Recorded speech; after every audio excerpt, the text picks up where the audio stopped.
They say they found her dead body 3 weeks after the event.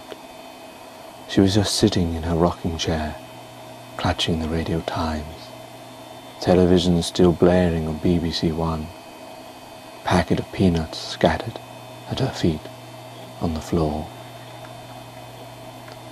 I was the only one, they said, that had come to visit her. Maybe I was the only one that had ever visited her. But after viewing her strife, I had to see her once more. She looked somehow more peaceful than I had remembered her. He even appeared slightly younger. I think she had applied makeup possibly the night before, but her mouth was downturned, no sign of a smile, her brow furrowed, and a tired gaze towards the flickering screen. They say I was the only one who had come to visit her, maybe the only one who ever visited her. But I had to see her one final time, so that at least she wasn't alone in his final moments. I looked down upon her hand, which had already become liquefied. Maggots' heads popped up to eat parts of the outside, before going back within. It was somehow disturbing to see this most natural sight for a corpse, but not for something I had once seen alive and breathing, and now was reduced to nothing more than a carcass of meat.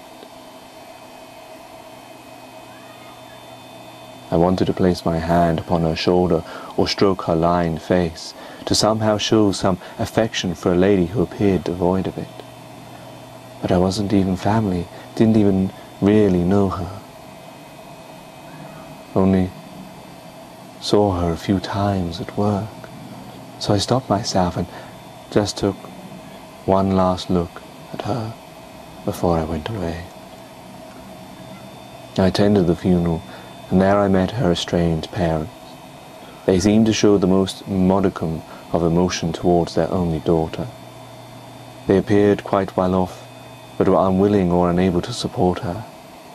I wanted to tell them how brave she had been at work, how she had to endure great pain and suffering for her daily meals. But the little conversation I had with them, I knew it would have caused me more pain than them. They appeared cold and distant. They had told me, in an almost offhand way, how they had told their daughter, when she was young, that she could do anything, be anyone. I sensed from their graveyard conversation that they were unhappy with how she turned out. Yet they said it about their own flesh and blood, without any shame at what I must think of them, as if what they said was quite normal and even respectful. They spoke about her with a total reservedness, as if they spoke of a character in a book, or someone else's daughter, and it was then it struck me how lonely she must have been. Well, that's truly how they saw her, because their words and feelings didn't convey any closeness, or intention even of closeness towards her. So for all intents and purpose, she was someone else, because she certainly didn't seem theirs. I thought about their words, that rainy Monday as I left the graveyard, about what they had told their daughter when she was younger, that she could do anything, be anyone. And yet I knew that her long life had come to an end. Maybe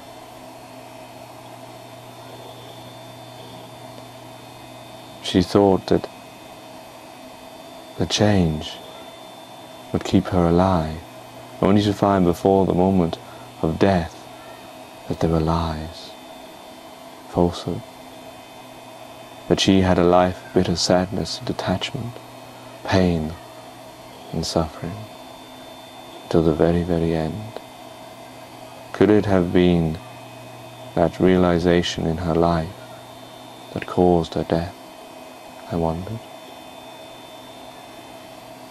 In the rain, tears fell down my face as I saw similar lonely people walking by me and felt how sad the world could be for those who find themselves in a rut which no one will help them out, who have no one to share their burdens or sorrows, as she, as I imagine, spent every day much the same. Wake up, go to work, waste the minutes and hours, go home, eat dinner, watch TV, go to sleep, in an ever-decreasing manner, always hoping that one day she might be saved. And yet, it broke my heart to outlive her, to know that she had not found that way. And that thought I keep within me, in a place I often visit, so I never forget, so that I always remember.